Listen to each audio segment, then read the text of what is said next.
Before we get into the episode, I am thrilled to announce that the EntreMD Business School is open for enrollment. The EntreMD Business School is the only school of its kind for physicians who want to build 6, 7, and multiple 7-figure businesses. Over the last 2 years, we have had hundreds of doctors go through the school with unbelievable results. Some of them run brands, some of them run private practices, some of them are coaches, some have other kinds of service-based businesses or product-based businesses. And we've had people come in and cross the 6-figure milestone, cross the 7-figure milestone, cross the multiple 7-figure milestone.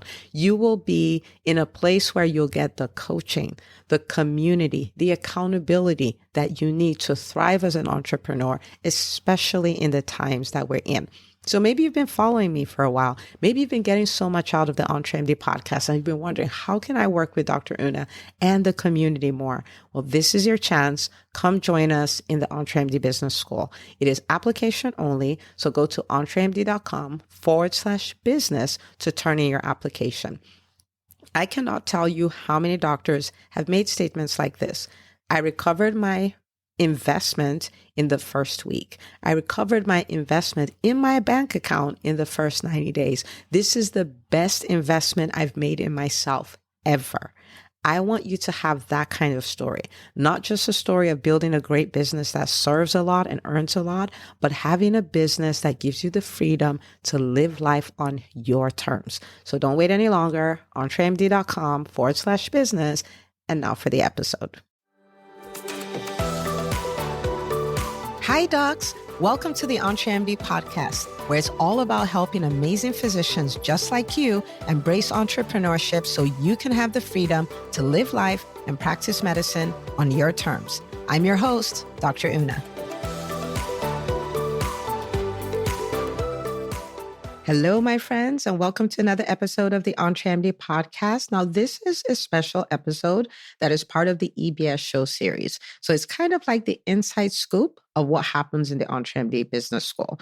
So Dr. Toomer Beckford is an emergency medicine trained physician, and she is the founder of Your Caring Docs. She's a student, a proud student of the EntreMD Business School, and she is the host of the EBS show. So she interviewed students from the EntreMD Business School to feature their journeys. And she uncovered it all, the good, the bad, the ugly. So whether you're a veteran entrepreneur or all you have is an idea, there is so much to learn. So I want you to lean in. So now let's join them. Hello, everyone. This is Dr. Toomer Beckford with the EBS show. Yes. EBS, you're like, what is that? Well, it's the EntreMD Business School, which is the premier business school for physician entrepreneurs. Yes. So I am going to be introducing one of our talented entrepreneurs today. This is Dr. Catherine Toomer. So Dr. Toomer is a community and family medicine specialist. That's right. And she is a TEDx speaker, and she's also the founder and CEO of Health and Wellness Weight Loss Center. She is the courageous crusader. She's pulling out all our courageous people, and she's helping them getting their mind right, getting them to the whole new you.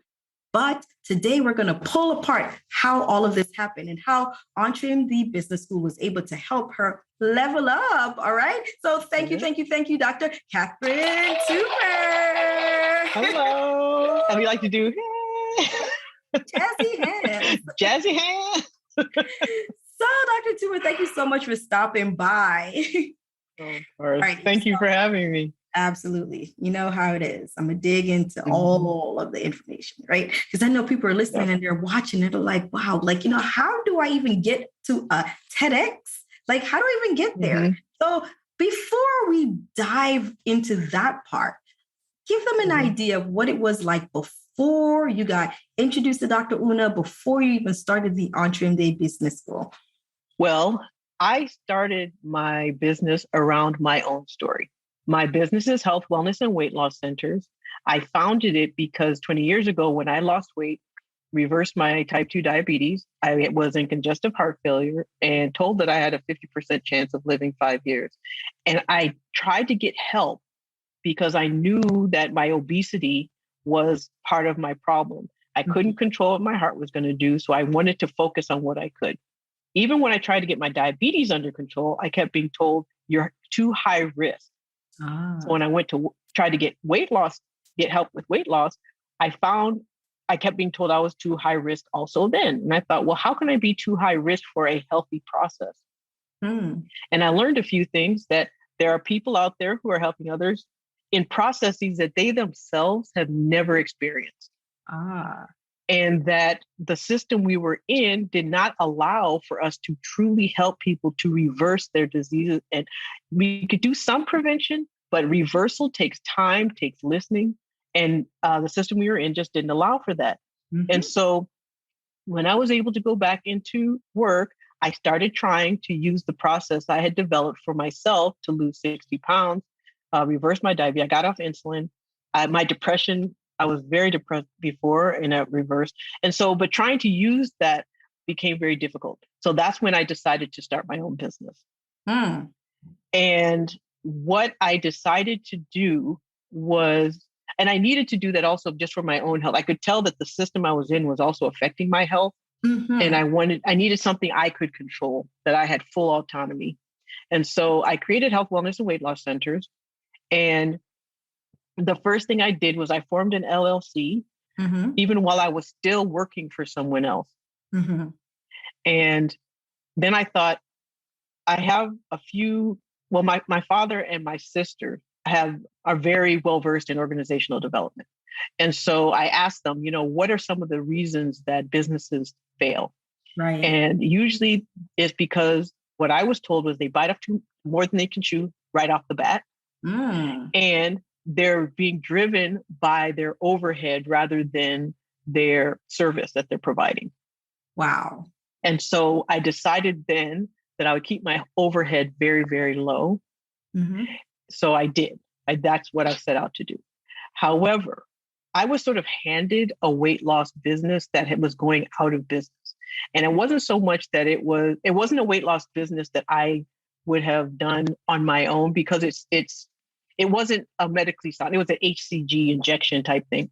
And I was like, okay, I can take on the patients, I can take on the office, I can take on all the other things, but I'm going to change the message, change whatever. And in that process, though, I started getting lost in the reads. And that's when I sought help. Right. I thought I'd never had coaching before. Wasn't really clear on what coaching was. I knew what mentorship was, but I'm not really good about asking for help. I'm good with paying for help, but not good asking for it. If that makes a difference. So when I found out so I went to a conference and I saw Dr. Una speak. And when she described her day, she described how often she was in the office, when she described, the revenue, when she described her own business, I said, okay, she's the person I need to speak to, because she has exactly what I'm trying to get. Wow. And so when she started the business school, I already knew that she had already helped me with clarity. She had already helped me clarify my story and use my story as a means to describe why I was doing what I was doing. She helped me really formulate my why. That was really important. And she also got me comfortable with telling people my story. Now, that was very difficult for me. I'm pretty private. Right. I have mastered the art of hiding in plain sight. And so I don't mind talking to those people out there who have that same ability. You're known, but you've mastered the art of hiding in plain sight. Yes. So she's able to people see me. Well, people see it. They see me. They hear things about me. They feel like they know me. But if they truly knew me, they'd realize there was a whole lot of stuff I wasn't saying. Right. And so one of the things that I learned to do was to actually say those things, because it really made a difference. My story was such that other people needed to hear it, so they know, one, that I understood them, and two, that they weren't alone. Because I was very, very, very scared and very overwhelmed and overweight. And I just don't like people feeling that way. Yeah. And I know I can help them not feel that way. So just kind of like encapsulating all that you have just told, because you've talked about a lot of big steps. So number one, you have your journey where you're told you can't, you're too this, you're too that, you're too high risk. to change, to reverse this portion of your life. You're too high risk to reverse this other portion of your life. But, in true fashion, you said, okay, well, if they aren't able to help me, I'm going to help myself. And you were able to do that. So you did that, and then you were able to chronicle it. And then you're seeing others who are going through similar processes. And you said, I want to help them. But in order to do that, you know that if you went into business and just jumped in headfirst, because you got warnings from those who are experts that said, this is the reason why a lot of businesses fail. So you're like, well, I'm not going to do that, right? So you see someone who is outlining some of these steps, but although you want to help others, you're still been hiding in plain sight. So now you jumped in. The business school is now available, and you're like, okay, let me take that step into the business school and stop hiding. So what are some of the things that you started doing when you stopped hiding? Well, one of the things I did was I recognized very quickly that I function on two philosophies. I don't know what I don't know. And I don't believe everything I think. Oh, that's wonderful. And my other philosophy is if I want to know how to fly a plane, I'm not going to ask a pilot. I'm going to ask the person who taught the pilot how to fly the plane. I love it. And that's what. That is brilliant. I love it. So I'm not going to believe everything my mind tells me, because what's your mind telling you? Oh, not be true. Absolutely. Why would you even want to do that? You want to be a business owner? You want to be an entrepreneur? So you're not believing it. You're not believing that I can't. And then you're going to not the person who's doing it, but the person who taught the person how to do it. All right. This is and so what I saw in Dr. Uno was someone who had done it and taught herself how to do it, taught herself how to perfect it. It wasn't so much, she didn't reinvent the wheel, but what she did was invent something that spoke directly to me, a physician who wanted to have my own practice on my own terms and for it to be successful. And that's what she did. But she also had a very clear roadmap on how she did it and how she'd help other people do it. And one of the other things that I felt about the business school is that I wasn't the product. And when I say that, what I mean is there are a lot of coaches out there and they're doing wonderful work. But mainly what they're selling is their own clients. If someone's telling you how to make money, but the way they make money is off of my involvement, then I'm the product. Absolutely. And one of the things that I loved about the business school was that I am not a product.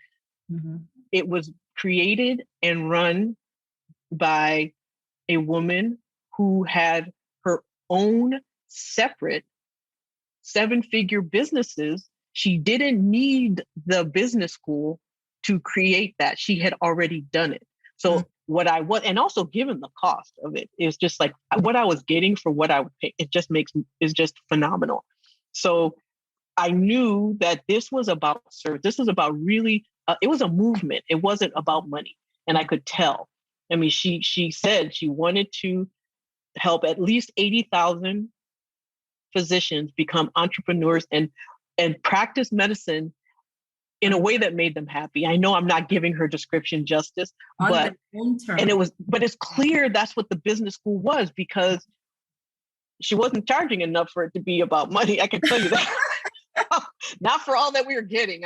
Absolutely. And the value of the group was just, it's immeasurable. It's invaluable. You can't, that collective mind, you're talking about powerful people who, have gone through medical school, who've taken large amounts of information that they didn't know. So not only did they not know this information, we learned this information, and then we use this information to save lives. You think how daunting that is? And then you take those people and you put them all together, and all your insecurities are being addressed. All your fears are being addressed. Anytime you have an issue, you've got somebody pumping you up. Anytime you have a question, you've got folks who can answer it, who've been through it. That's a movement. That is not about money. That's what the business school has been for me, was because the steps are clear. Mm-hmm. They work. Yes. And I know they work because I'm a product of that. I can draw a line from my successes in my business directly to something that I have learned through the business school, something that's being taught through the business school, something that's being shared in the business school. It's very, very, very clear. And because the business school itself is a creation of the mastermind behind it, that's my philosophy. Go with the person who created the information that you actually need. One of the things that I wanted to know now, there's some people who are there and they're thinking, entrepreneurship, it sounds great, but physicians, I don't really think we're cut out to be entrepreneurs. I'm afraid that I might lose my life savings, or I don't have any extra money to go into this, or I don't even know what I would do. I don't know if this is for me. What would you say to those people? Ask the people who've done it. If it's something you want to do, then ask the people who've done it. Those are all questions that can be answered in the business school. When we went into medicine, we had those same questions. That's true. Did it stop us? No. Did we go into debt to do that? Yes. Did we lose everything to go into that debt? No. Mm-hmm. It's no different. Some people may say, well, physician salaries are guaranteed. Oh, no, they're not. No. And so, however, a good idea presented in a good way is a guarantee.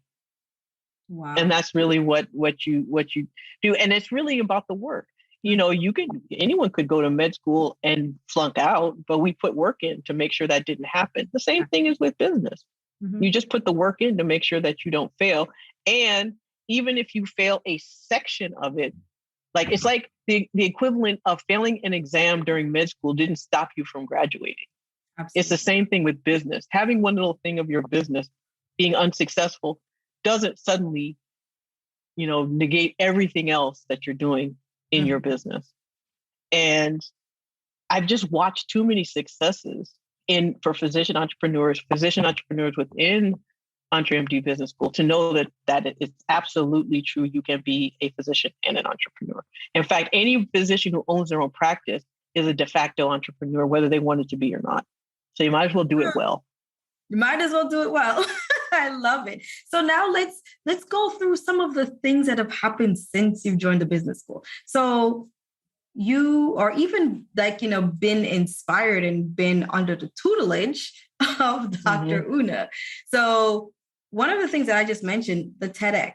So would you have been a speaker telling about your journey, going out there and becoming this TEDx speaker had you not, or would you still have been hiding in plain sight? Probably still would have been hiding in plain sight. And mainly because TEDx, it's interesting. The first time I wrote down that I wanted to be a TED speaker was at a Dr. Una retreat when we were doing vision boards. And I put it on my vision board. That was 2 years ago. Wow. Or a year and a half ago, 2019. And I consider that one of my lofty goals. In the course of working with her, and is one of the things that she emphasizes, that I needed to put myself out there. I needed to stop hiding. I needed to get my message out. And I needed to start making videos or doing something, having a YouTube channel, doing Facebook Lives. And I'm thinking, there is absolutely no way. What is she talking about? First of all, didn't like the way I looked on camera. So I'm just like, oh, I like my voice. I don't like the face on camera. I said, I'll do somewhere only they can hear me. Then I'll be fine. Podcast is probably better for me, but then the consistency got in my way. So, but then one day I was on a Zoom conference through Dr. Una. And I was actually sitting in this spot and I thought, oh, I don't look so bad on camera. Maybe I can do videos. So I did a few videos. I put them out there. I got more and more comfortable. They got better and better. Somebody saw one of my videos and asked if I had ever considered doing a TED Talk. Wow. And I thought, wow. So anyway, I ended up with a TED Talk coach who had a platform on Facebook. His name is Cesar Cervantes. Everyone I put him in contact with, he has gone on to do a TED Talk.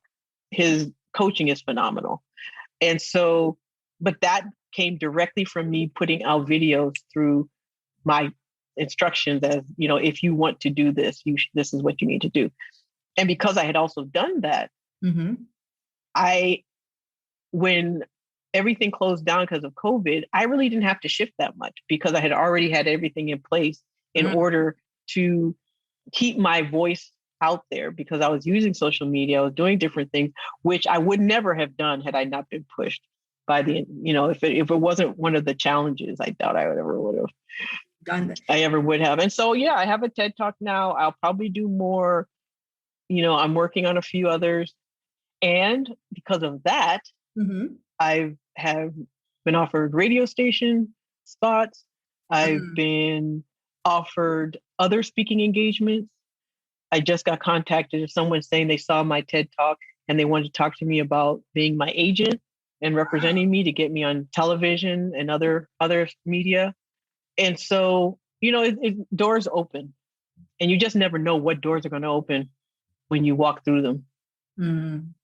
Wow. Like you said, doors open. So you have your business, you worked on your business, COVID came, everyone had to shut down. You're able to switch your business and keep it thriving during the pandemic. You became a speaker, so you are no longer hiding in plain sight. Ended up a TEDx speaker, ended up getting someone who wants to be your agent. You're on radio stations, you're on podcasts. All of this from the person who used to hide in plain sight. Oh, yeah. Wonderful, wonderful, wonderful. So what are you saying to those persons who are like, I don't know, is this for me? I don't know if I should join the business school. What are you saying to those people right now? What I want to say might sound a little harsh, but my first thought is, if you're having that much doubt, then sit in your doubt. But if you sit in your doubt, how different will your life be 5 years from now? Are you going to be in the exact same spot, or are you going to be somewhere different? If you step out of that doubt, you know that where you're going to be 5 years is going to be different from where you are right now. And even if it's not exactly where you want to be, you tried and you did something about it. So how has your trajectory been during entrepreneurship? Has it been like all up, or how would you explain that to someone? The way I would explain entrepreneurship and how to view successes and setbacks is sort of like having multiple stock. And you're watching all of your stock go up. And so what happens is one or two stock may go up and down. Others may just go up. Others may only go down. But overall, you're still making money. You're still gaining. Making progress. And so what happens, you often see in business, though, especially when someone who doesn't consider themselves a business person or an entrepreneur, when one of their stock goes down, they think it represents all of their stock. Instead of looking for the things that are going up, things that are going well, things that are actually in indicators of success, they're focusing too much on what they think are the indicators of failure. That is something that is a mindset shift that needs to occur, because if they looked at their life, they probably have that same pattern everywhere. Except when it came to med school. And if we apply what it's like, everything I learned in kindergarten. Well, everything in life I learned from med school. If you need to know who you are, apply what you learned in med school. You're not someone who gives up. You're not someone who allows a setback to stop. Otherwise, we all would have quit.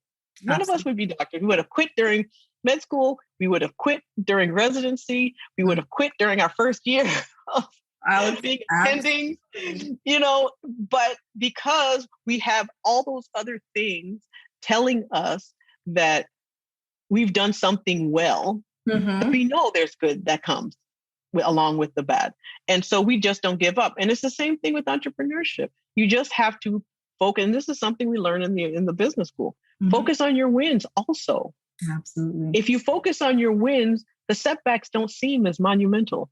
And that's the thing, like you said, the camaraderie allows you, one, you get the support. So because when one period of your life is going down, as you said, you're going to feel like the entire thing's going down. But when you start focusing on your wins, you realize it's just one of the 10 things that went not the way I wanted. But there's still 9 other things that are going well. But your mind will tell you that all 10 are not doing. Yeah. So when you're a part of the group and we're like, well, let's hear your wins. And you start saying, well, and then you start realizing, wow, I am still winning, right? So that camaraderie, as you mentioned, is priceless.